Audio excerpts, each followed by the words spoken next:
పింఛం విప్పిన నెమలికి మల్లె తొలకరి జల్లుల మేఘం మల్లె అలజడి హృదయం మాడిన కూచిపోడి రంగుల దిద్దిన బొమ్మకు మల్లె కవితలు వద్దిన పుస్తక మల్లె సంతోషంలో ముద్దుగా ఈ అమ్మాడి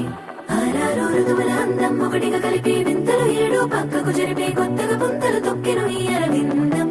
అమ్మమ్మో తాండవమాడే కృష్ణుడి నుండి వేణువ గానం తీయగ పండి రాధకు ప్రాణం ఉప్పొంగే ఆనందం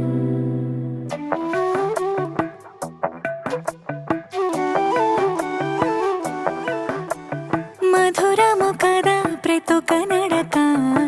నీతో కలిసేలా తరగని కథ మనదే కనుక మనసు మురిసినిలా ఉసురే